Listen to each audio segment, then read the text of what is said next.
નમસ્કાર મિત્રો, welcome to આઈની tutorials. આપણે ધોરણ 8 ના ગણિતની અંદર પહેલા ચેપ્ટર સમય સંખ્યાઓની વાત કરી રહ્યા હતા. હવે સમય સંખ્યાઓની વાત જ્યારે આપણે કરી રહ્યા હતા ત્યારે એની અંદરના બે ટોપિક્સ આપણે ઓલરેડી ડિસ્કસ કરી ચૂક્યા છે. કયા એટલે સૌરભતાનો ગુણધર્મ અને ક્રમનો ગુણધર્મ. આ બંને આપણે અહીંયા કને બોર્ડની ઉપર વ્હાઇટ બોર્ડની ઉપર આપણે એનો કોઠો બનાવી અને સમજી ચૂક્યા છીએ કે કેવી રીતે સૌરભતાનો ગુણધર્મ અને કેવી રીતે ક્રમનો ગુણધર્મ કામ કરે છે. હવે આજે આપણે છે એ જૂથના ગુણધર્મની વાત કરવાની છે. આજે આપણે જૂથના ગુણધર્મની વાત કરવાની છે. ત્યારબાદ બે નાના ટોપિક છે, વિરોધી સંખ્યા અને વ્યસ્ત સંખ્યા. રાઈટ? તો ટાઈમ વેસ્ટ ન કરીએ અને શરૂ કરીએ કે જૂથનો ગુણધર્મ એટલે શું. મિત્રો, હું તમને એકદમ સિમ્પલ રીતે એક વસ્તુ સમજાવવા માંગુ છું કે જૂથના ગુણધર્મને આપણે કેવી રીતે બતાવી શકીએ કે આ જે કૌંસ છે એને આપણે જૂથ કહીએ છીએ. સપોઝ હું આવા કોઈ કૌંસની અંદર કોઈ વસ્તુ લખું છું કે 1/3 વત્તા 2/3, તો આ જે આખો જે કૌંસ છે આને એક જૂથ કહેવાય. અને સાદુરૂપ ચેપ્ટરની અંદર કદાચ તમે ભણી ગયા છો કે આને આપણે સૌપ્રથમ કોઈ પણ દાખલાની અંદર જ્યારે આપણે કોઈ જૂથ દેખાય તો સૌપ્રથમ આપણે શું કરી રહ્યા છીએ? એ જૂથને એક્ઝિક્યુટ કરી રહ્યા છીએ. એ જૂથને આપણે સાદુરૂપ આપશું અને ત્યારબાદ દાખલાની અંદર બીજી જે રકમ હશે એનું આપણે સાદુરૂપ આપશું. રાઈટ? તો હવે જૂથના ગુણધર્મની વાત કરીએ. જૂથનો ગુણધર્મ શું કહે છે કે જ્યારે મારી પાસે કોઈ રકમ છે, સપોઝ કે મારી પાસે 2 છે, 3 છે અને 5 છે. હવે 2, 3 ને 5 ને હું એવી રીતે ગોઠવું કે 2 અને 3 ને જૂથમાં ગોઠવું અને 5 ને બારે ગોઠવું. ત્યારબાદ 2 ને 12 ગોઠવું અને 3 અને 5 ને જૂથમાં ગોઠવું અને એના ઉપર કોઈ ક્રિયા કરું. સરવાળાની, બાદબાકીની, ગુણાકારની અથવા તો ભાગાકારની. જો આ જૂથની ફેરબદલી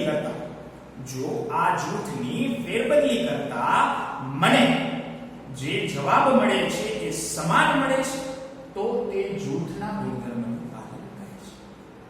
અને જો મને એ જવાબ સમાન નથી મળતો, મતલબ જૂથ એક જગ્યાએથી બીજી જગ્યાએ લઈ જતા અથવા જૂથમાં એક સંખ્યાની જગ્યાએ બીજી સંખ્યા મૂકતા જો જવાબ સમાન નથી મળતો તો એ જૂથના ગુણધર્મનું પાલન નથી કરતું. તો આપણે એકદમ પહેલા પીરિયડની અંદર જોયું તો પ્રાકૃતિક સંખ્યાઓ શું છે? પૂર્ણ સંખ્યાઓ, પૂર્ણાંક, સમય, અસમય અને વાસ્તવિક એટલે કે રિયલ નંબર્સ. હવે એની અત્યારે આપણે ચર્ચા નથી કરતા અને શરૂ કરીએ છીએ કે જૂથનો ગુણધર્મ શું છે અથવા જૂથના ગુણધર્મ પૂર્ણ સંખ્યાઓ માટે કેવી રીતે કામ કરશે. પૂર્ણ સંખ્યાઓની આમ તો મેં ઘણી વખત રિપીટ કરી છે, સદાય પર રિપીટ કરી દો. પૂર્ણ સંખ્યાઓ કોને કહેવાય? જેની અંદર શૂન્ય અને ધન સંખ્યાઓનો સમાવેશ થતો હોય એને પૂર્ણ સંખ્યાઓ કહેવાય. જેને w વડે સાંકેતિક ભાષામાં w વડે દર્શાવવામાં આવે છે. બરોબર? શરૂ કરીએ. જૂથનો ગુણધર્મ ક્રિયા છે સરવાળાની. અહીંયા મેં દાખલાને ઈઝી બનાવવા અથવા તો રકમને ઈઝી બનાવવા માટે 3 નંબર લીધા છે, 2, 3 અને 5.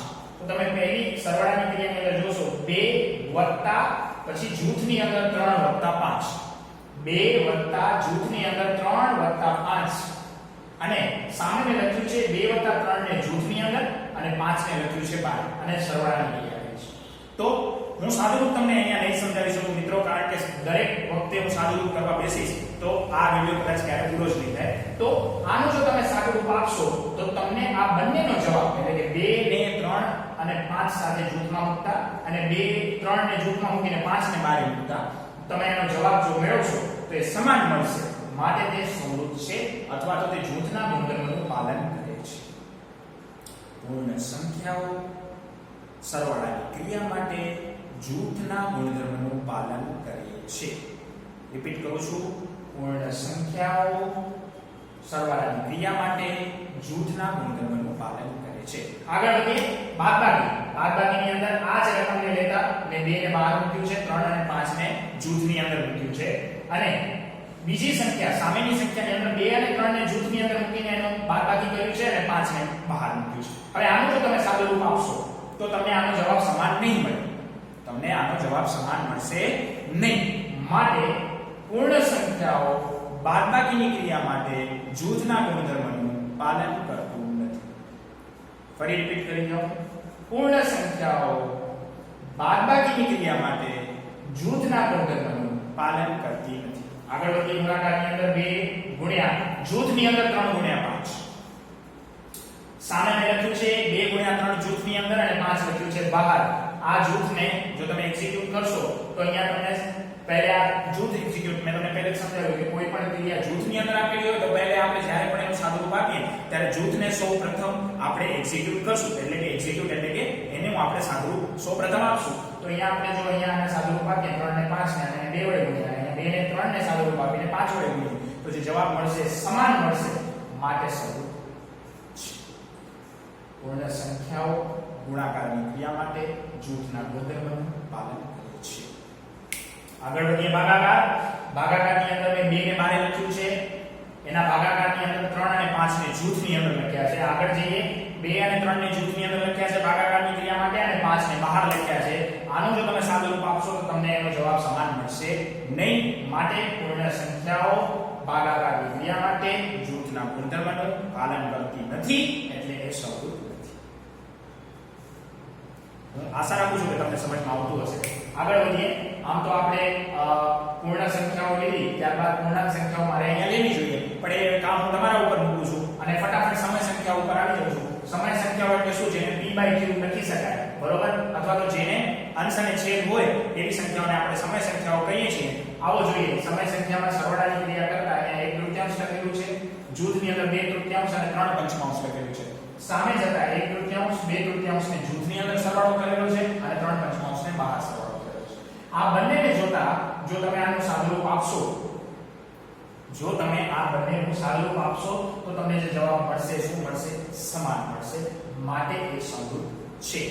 સમય સંખ્યાઓ સરવાળાની ક્રિયા માટે જૂથના ગુણધર્મનું પાલન કરે છે. માટે તે સાદુરૂપ છે. આગળ વધીએ. બાદબાકીની ક્રિયા માટે સંખ્યા મેં નંબર્સ જે લીધા છે સેમ રાખ્યા છે. સંખ્યાઓ બધી a ની એક છે અને વચ્ચે મેં માઈનસની ક્રિયા કરી છે અથવા બાદબાકીની ક્રિયા કરી છે અને અહીંયા જૂથની અદલાબદલી કરી છે. અહીંયા 2/3 અને 3/5 ને જૂથની અંદર મૂકવામાં આવ્યા છે અને આગળ મેં 1/3 2/3 અને 3/5 ને મેં જૂથની અંદર મૂકવામાં આવ્યા છે, બરોબર? તો તમે આનું જો સાદુરૂપ આપશો તો તમને જવાબ સમાન મળશે નહીં. જવાબ તમને સમાન મળશે નહીં. માટે આ સમૃદ્ધ નથી. માટે સમય સંખ્યાઓ બાદબાકીની ક્રિયા માટે જૂથના ગુણધર્મનું પાલન કરતી નથી. આગળ વધીએ. ગુણાકારની ક્રિયા માટે 1/3 ગુણ્યા જૂથની અંદર 2/3 ગુણ્યા 3/5. સામે લખ્યું છે 1/3 અને 2/3 નો ગુણાકાર જૂથની અંદર અને બહાર લખ્યું છે 3/5 ગુણાકારની અંદર. આનો જો તમે સાદુરૂપ આપશો તો તમને સાદુરૂપ આપતા જવાબ બંનેનો સમાન મળશે. જવાબ બંનેનો શું મળશે? સમાન મળશે. માટે આ સમૃદ્ધ છે. માટે સમય સંખ્યાઓ ગુણાકારની ક્રિયા માટે જૂથના ગુણધર્મનું પાલન કરે છે. આગળ વધીએ. ભાગાકાર 1/3 ભાગ્યા 2/3 ભાગ્યા 3/5. 2/3 અને 3/5 ને અહીંયા જૂથની અંદર બતાવેલા છે. સામે 1/3 અને 2/3 ને જૂથની અંદર બતાવીને 3/5 બહાર મૂકેલા છે. આનું સાદુરૂપ આપતા તમને જવાબ જે છે સમાન મળશે નહીં. જવાબ જે છે તે સમાન મળશે નહીં. માટે સમય સંખ્યાઓ ભાગાકારની ક્રિયા માટે જૂથના ગુણધર્મનું પાલન કરતી. ફટાફટ બધી સંખ્યાઓ માટે જોઈશું કઈ ક્રિયા માટે સમૃદ્ધ છે. સમય સંખ્યાઓ માટે સરવાળાની ક્રિયા માટે સમૃદ્ધ છે, બાદબાકીની ક્રિયા માટે સમૃદ્ધ નથી, ગુણાકારની ક્રિયા માટે સમૃદ્ધ છે, ભાગાકારની ક્રિયા માટે સમૃદ્ધ. પૂર્ણાંક સંખ્યાઓ સરવાળાની ક્રિયા માટે સમૃદ્ધ છે જૂથના ગુણધર્મ માટે, બાદબાકીની ક્રિયા માટે સમૃદ્ધ નથી, ગુણાકારની ક્રિયા માટે સમૃદ્ધ છે અને ભાગાકારની ક્રિયા માટે સમૃદ્ધ નથી. પૂર્ણ સંખ્યાઓ સરવાળાની ક્રિયા માટે સમૃદ્ધ છે, આપણે જોયું. બાદબાકીની ક્રિયા માટે સમૃદ્ધ નથી, ગુણાકારની ક્રિયા માટે સમૃદ્ધ છે અને ભાગાકારની ક્રિયા માટે સમૃદ્ધ નથી. એવી જ રીતે પ્રાકૃતિક સંખ્યાઓ પણ તમે અહીંયા આવી રીતે એક કોષ્ટક બનાવી તૈયાર કરી શકો છો. પ્રાકૃતિક સંખ્યાઓ પણ સરવાળા માટે સમૃદ્ધ છે, બાદબાકી માટે સમૃદ્ધ નથી, ગુણાકાર માટે સમૃદ્ધ છે અને ભાગાકાર માટે સમૃદ્ધ નથી. આ છે મિત્રો જૂથનો. તો મિત્રો જૂથના ગુણધર્મની આપણે વાત કરી કે જૂથના ગુણધર્મની અંદર કેવી કેવી રીતે આપણે આખી ચર્ચા કરી શકીએ છીએ અથવા તો કેવી કેવી રીતે આપણે આખી વાત કરી શકીએ છીએ, બરોબર? કે જૂથનો ગુણધર્મ પૂર્ણ સંખ્યાઓ, પૂર્ણાંક સંખ્યાઓ, સમય સંખ્યાઓ, પ્રાકૃતિક સંખ્યાઓ માટે સમૃદ્ધ છે અથવા તો નથી. કઈ ક્રિયા માટે સમૃદ્ધ છે અથવા તો કઈ ક્રિયા માટે સમૃદ્ધ. ઠીક છે, આગળ વધીએ. આગળ વધવા માટે આપણે એક નાનકડી વસ્તુ જોવી પડશે કે આપણા જે કન્સેપ્ટ છે જે આપણે ભણી રહ્યા છીએ તેની અંદર તમે જોયું હશે કે સમૃદ્ધતાનો ગુણધર્મ, ક્રમનો ગુણધર્મ, જૂથનો ગુણધર્મ. હવે આપણે હવે આપણે આગળ જઈએ છીએ વિરોધી સંખ્યાઓ. વિરોધી સંખ્યાઓ માટે મિત્રો મને છે ને એક સંખ્યા રેખા બનાવવી પડશે. તો હું બનાવવાનો પ્રયત્ન કરું છું. ધ્યાનથી જરા જોજો. મારી સંખ્યા રેખા થોડી આડી ઊંડી લાગે છે મને.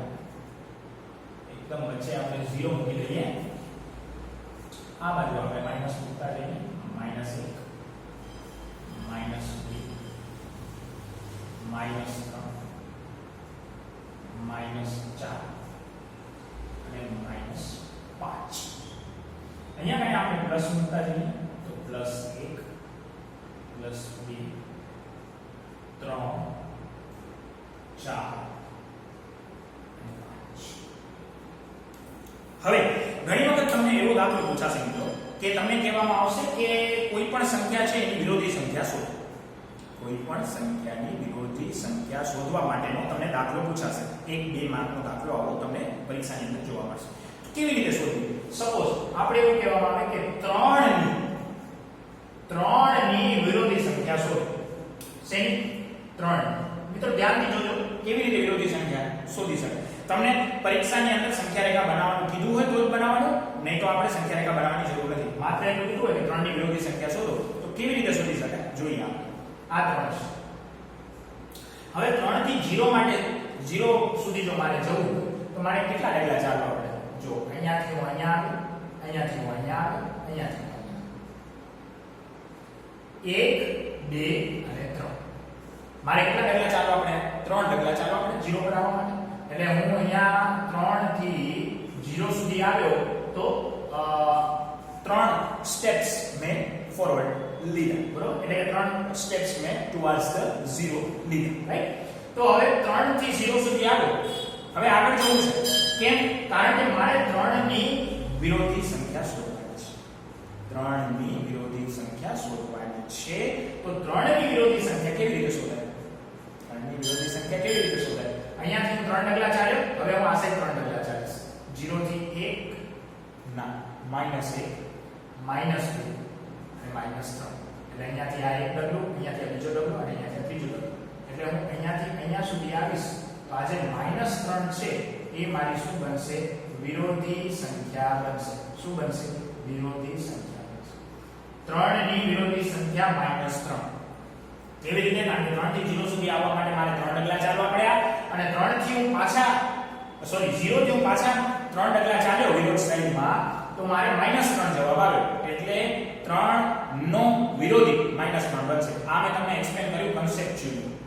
તમને તમારી ટેક્સ્ટ બુક ની અંદર એનસીઈઆરટી ની ટેક્સ્ટ બુક ની અંદર આવી રીતે કંઈ આપેલું છે. પણ મિત્રો આવું કરાય નહીં. આવું કરીએ ગાંડા થઈ જવાય. સિમ્પલ છે. તમને આપેલી છે 3 તો અહીંયા -3 એની વિરોધી. તમને આપેલી છે 4 તો -4 એની વિરોધી. તમને આપેલી છે 6 -6 એની વિરોધી. કેવી રીતે ખબર પડી?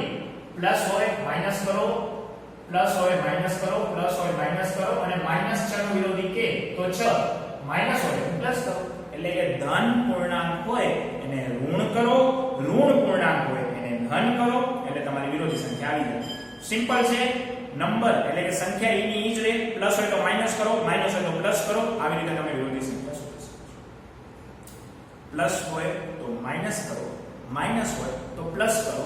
સંખ્યા એની એ જ. આવી રીતે તમે વિરોધી સંખ્યા શોધી શકો છો.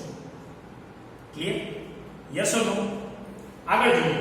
આ વિરોધી સંખ્યાની મેં વાત કરી કે 3 માંથી 0 જાય, 3 ડગલા ચાલ્યા અને આ બાજુ 3 ડગલા ચાલો એટલે -3 આવી ગયું તમારી વિરોધી સંખ્યા. પણ આવું શોધવા માટે સંખ્યા રેખા બનાવવી પડે. વળી પાછું કોઈનો એક ડગલો વધારે ચલાઈ જાય, કોઈનાથી એક ડગલો ઓછો ચલાઈ જાય, એવું બધી માથાકૂટમાં પડવાનું નહીં. પ્લસ હોય માઈનસ કરો, માઈનસ હોય પ્લસ કરો. સંખ્યા એની એક. 2 હોય તો -2 ની વિરોધી, -2 હોય તો 2 ની વિરોધી. બીજો પણ એક લોજિક છે કે માઈનસ એટલે કે બંને વિરોધી સંખ્યા છે એનો સરવાળો કરતા હંમેશા 0 મળે. અગત્યનું છે, ધ્યાનથી સાંભળજો. બે વિરોધી સંખ્યાઓનો સરવાળો કરતા હંમેશા શું મળે? 0 મળે. કેવી રીતે? અહીંયા મારે 3 અને -3 છે, એનો સરવાળો કરો. 3 વત્તા -3. મિત્રો અહીંયા સાદું રૂપ બતાવું છું, ધ્યાનથી જોજો. 3 પ્લસ માઈનસ માઈનસ 3, 3 -3 શું મળે? 0. આ 3 હતી અને આ -3 હતી. આ બંનેનો સંબંધ શું હતો? તો કે વિરોધી સંખ્યા હતી. વિરોધી સંખ્યાનો જ્યારે તમે સરવાળો કરો તો તમને જવાબ જે મળે એ હંમેશા શૂન્ય મળે. વિરોધી સંખ્યાઓનો સરવાળો તમે કરો તો જવાબ હંમેશા શૂન્ય મળે. જવાબ હંમેશા શૂન્ય મળે. વિરોધી સંખ્યાઓનો સરવાળો કરતા જવાબ હંમેશા શૂન્ય મળે. સમજાઈ ગયું હશે મિત્રો? વધારે ચર્ચા નથી કરતા વિરોધી સંખ્યાની. અને વિરોધી સંખ્યાથી આગળ વધીએ તો અહીંયા કને છે વ્યસ્ત સંખ્યા. અહીંયા કને આગળ આપણે આપેલી છે વ્યસ્ત સંખ્યા. તો આગળ ચર્ચા કરીએ કે વ્યસ્ત સંખ્યાઓ એટલે શું. માફ કરજો, અહીંયા સમય સંખ્યાઓ થોડું મારાથી નીકળી ગઈ. રાઈટ? ઓકે. વ્યસ્ત સંખ્યા એટલે શું? વ્યસ્ત સંખ્યા. વ્યસ્ત અને વિરોધીમાં ઘણી બધા વખત તમે ભૂલો કરો છો, ઘણી બધી વખત તમે મિસ્ટેક કરો છો. તો ધ્યાનથી વિરોધી અને વ્યસ્ત સંખ્યાની આપણે ચર્ચા કરી રહ્યા છીએ. રાઈટ? હવે વ્યસ્ત સંખ્યાની જ્યારે વાત આવી રહી છે તો વ્યસ્ત સંખ્યા એટલે શું? કોઈ પણ એક રકમ લઈએ, સપોઝ 3/4. આપણે એક સંખ્યા લીધી 3/4. હવે આ 3/4 છે એનું મને જો વિરોધી છે તો શું થાય? -3/4. એટલે આ માઈનસ ઉપર ના હોય, આ અહીંયા. પણ વ્યસ્ત કે તો 3/4 છે ને, તો આ બે છે એ ઉપર જાય, ઉલટાવી નાખાય સંખ્યા. આ 2 છે એ ઉપર જાય અને 3 છે એ નીચે આવે. 2 છે એ ઉપર જાય, 3 છે એ નીચે આવે. 1/3 તો આની વિરોધી શું થાય? 2 થાય. અને 2 ની નીચે 1 ન લખતા. અહીં તો પૂછશે ગણિત ક્યાં શીખવા તો બરાબર. 2 ની નીચે 1 ના લખાય. 1/3 ની વિરોધી શું થાય? સોરી, વ્યસ્ત શું થાય? 2 થાય. એટલે પછી આમાં પછી ભૂલ કરતા નહીં. બરાબર? આવી જ રીતે તમે કોઈ પણ 4/3 એની વિરોધી સંખ્યા, સોરી, વ્યસ્ત સંખ્યા લેવા જાઓ તો 3/4 અને વિરોધી સંખ્યા લેવા જાઓ તો -4. તો વ્યસ્ત સંખ્યા એટલે અંશ છે એ છેદ બને અને છેદ છે તે અંશ. વ્યસ્ત સંખ્યા એટલે અંશ છે તે છેદ બને અને છેદ છે તે અંશ. વિરોધીની અંદર પ્લસ હોય, ધન હોય તો ઋણ થાય, ઋણ હોય તો ધન થાય. બરોબર? અને વિરોધી સંખ્યાઓમાં હંમેશા બે વિરોધી સંખ્યાઓનો જો તમે સરવાળો કરો તો તમને જવાબ જે છે હંમેશા શું મળે? શૂન્ય મળે. બે વિરોધી સંખ્યાઓનો સરવાળો કરતા તમને જવાબ શૂન્ય મળે. તો આપણે આજના વિડિયોની અંદર જૂથના ગુણધર્મો, વિરોધી સંખ્યા અને વ્યસ્ત સંખ્યાની વાત કરી. મિત્રો, આશા રાખું છું તમને વિડિયો પસંદ આવ્યો હશે. છતાં તમને કોઈ તકલીફ જો લાગતી હોય તો તમે અમને કમેન્ટ કરી શકો છો.